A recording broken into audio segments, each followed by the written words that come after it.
Guten Tag, ich bin Andrew Lee und herzlich willkommen zu meinem Golfunterricht-Video.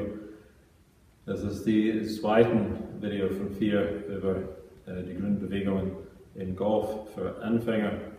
Es können auch fortgeschrittene Golfers dann auch helfen, weil die Grundbewegungen immer wichtig sind.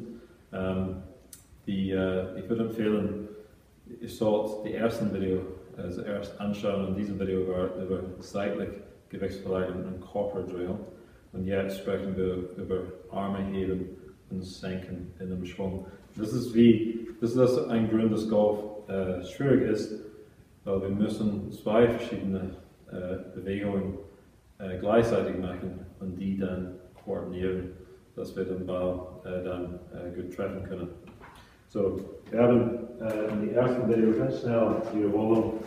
Als ich den Schläger aushole, ich würde mein Gewicht seitlich zu der rechten Seite verlagern und dann in meinen Abschwung, ich würde mein Gewicht zu der linken Seite dann verlagern. Und bei Treffen mit dem Eisen, ich möchte, dass ich so viel Gewicht auf meiner linken Seite habe wie möglich. Gleichzeitig, ich mache eine Körperdrehung, wo ich mich um meine Wirbelsäule dann drehe. Dann ein Schaft hier, super Übung zu prüfen, wie die Schulter sind und ob man die richtige Schulterlinie hier hat, dass die linke Schulter tiefer als die rechte ist. Aber gute Übung dann zu machen, dass wir seitlich Gewichtsverlagerung und Körperdrehung zusammen machen. Dann in unser Schwung. Wir bewegen uns nicht, aber nur mit Körperdrehung, dass der Schläger hier hinkommt. Wir möchten, dass der Schläger ungefähr hier ist, weil wir würden die Arme dann heben beim Ausholen und die würden dann senken bei während unserer Abschwung.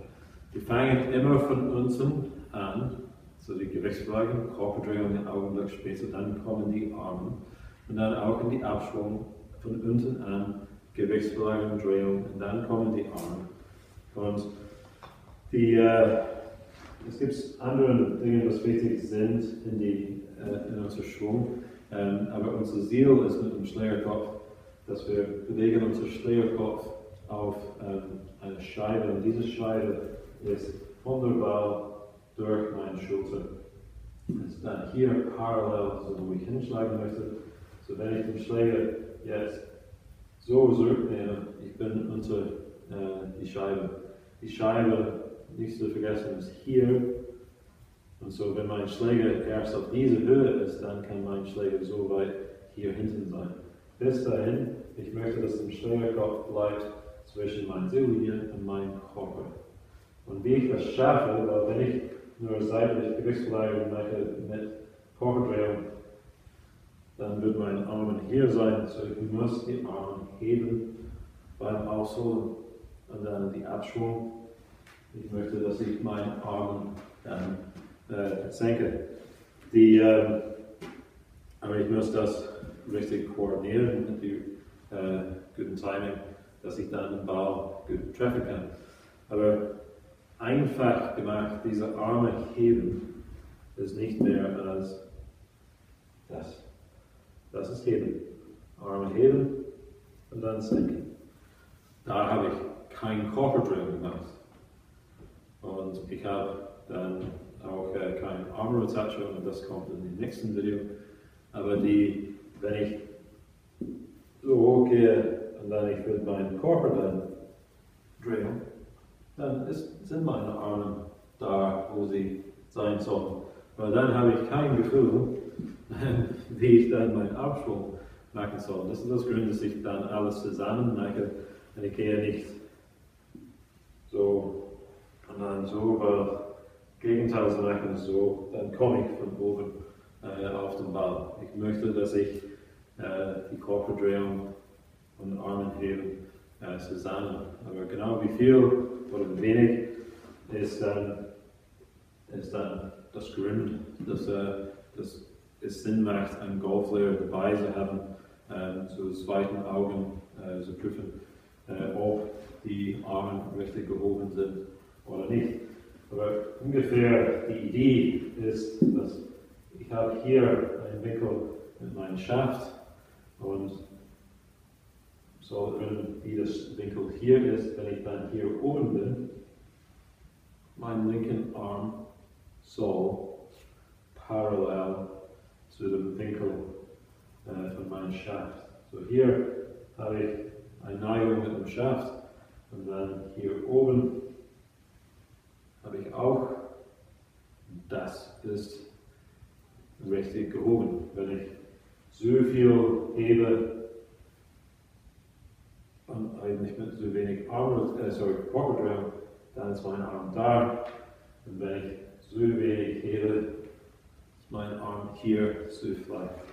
Und so die Ausholbewegung, ich möchte, dass ich meinen Arm richtig heben und dann richtig senken. Und bei Senken, wenn ich hier oben bin und dann senken, ich komme dann oft durch hier zuerst ins Boden. Nicht vergessen, wir fangen von unten an, Gewichtsbewegung drehen und dann kommt Senken. Das die Arme würden während die Gewichtsbewegung und Körperdrehung, die würden senken, aber es ist nicht die erste Aktivbewegung, was ich in meinem Abschwung dann mache.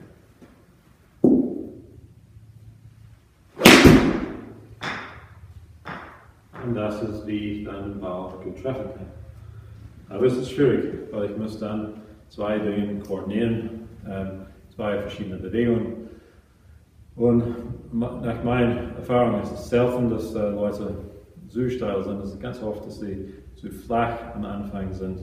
Und sie möchten, dass wir den Schläger hier auf die Scheibe in die Ausholbewegung bewegen und dann in die Abschwung auch auf die Scheibe, aber lieber in die Ausholbewegung ein bisschen steiler sein, als zu flach zu sein. Es macht Sinn, dann Unterricht zu nehmen. Sie können gerne bei mir oder anderen Kollegen von mir, die völlig qualified sind. Wir sind voll ausgebildet zu prüfen, ob die Arme die richtigen Bewegungen machen.